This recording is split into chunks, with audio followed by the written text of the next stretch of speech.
सगळ्यात मोठा ट्रान्सपोर्टर लकीशा बंजारा ज्या दिल्लीमध्ये रायसीना तांडा आहे त्या जागेवरती संसद भवन आणि राष्ट्रभवन आहे आणि त्या दरवाजामध्ये स्वातंत्र्याच्या 78 वर्षानंतर हा समाज आम्हाला आदिवासी जातीचं आरक्षण द्या त्याच्यासाठी हक्क असून देखील भीक मागतो। ही समाजासाठी जेवढी लाजिरवाणी गोष्ट आहे त्याच पद्धतीनं या देशाचं विद्यमान सरकार आणि महाराष्ट्राच्या सरकारासाठी केवढी लाजिरवाणी गोष्ट आहे।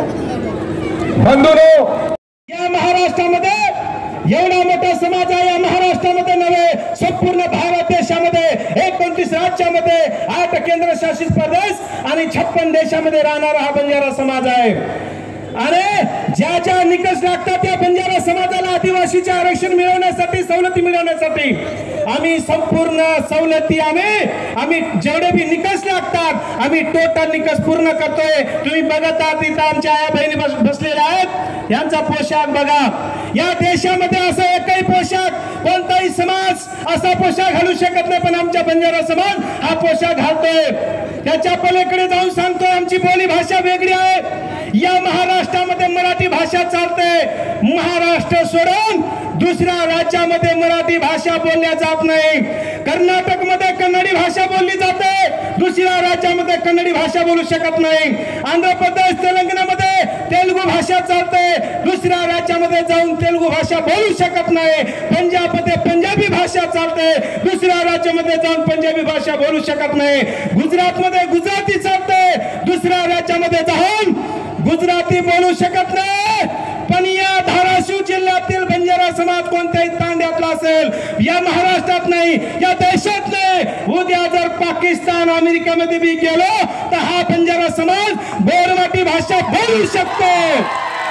ही सर्वात मोठा आमचा हा एक निकष आहे।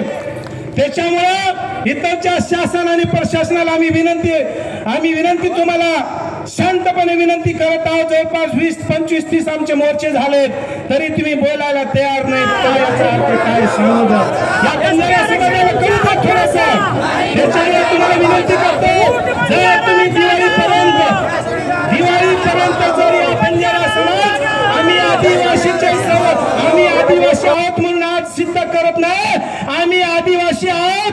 आम्ही इथं मर्यामा याडीचं भोग लावलं। इथं 8,500 वर्षापासून बंजारा समाज या विश्वामध्ये राहणारा एकमेव हा बंजारा समाज आहे।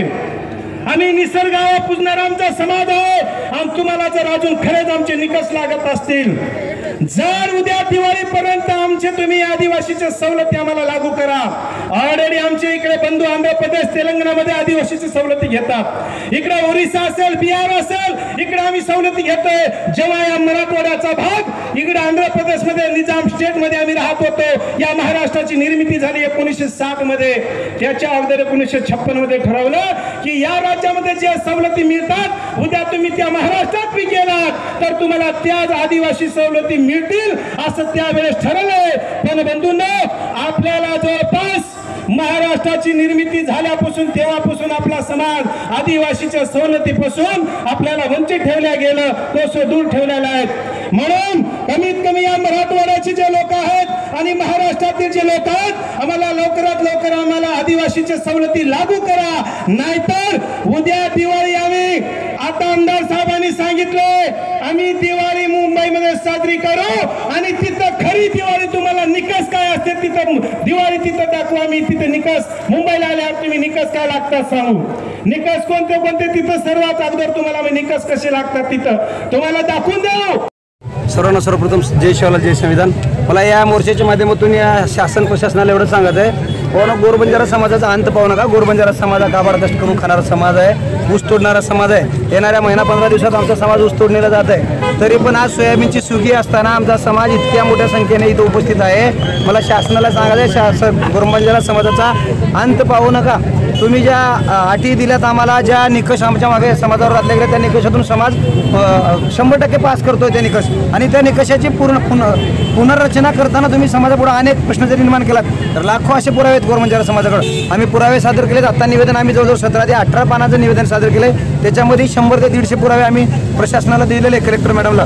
तर आम्हाला सरकारला एवढं सांगायचं आहे, हा समाज आज हजारोच्या संख्येनं आलेला आहे। येणाऱ्या काळामध्ये धाराशिव जिल्ह्यावर तर लाखोच्या संख्येनं येईल, पण करोडोच्या संख्येनं हा समाज मुंबईवर मोर्चा काढणार आहे. याची दक्षता सर्वांनी घ्यायची आहे सरकारने.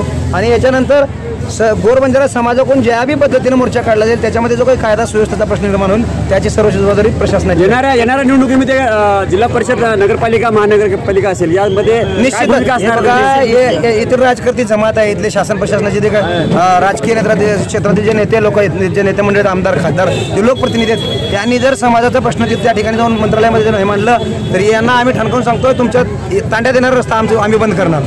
एकंदरीत मुख्यमंत्री जे मराठा समाजाला न्याय देऊ शकतात, पण बंजारा समाजाची अपेक्षा लावलेली आहे, कसं बघता येईल? नाही, इथे जे आहे ज्या समाजाचे जास्तीत जास्त आमदार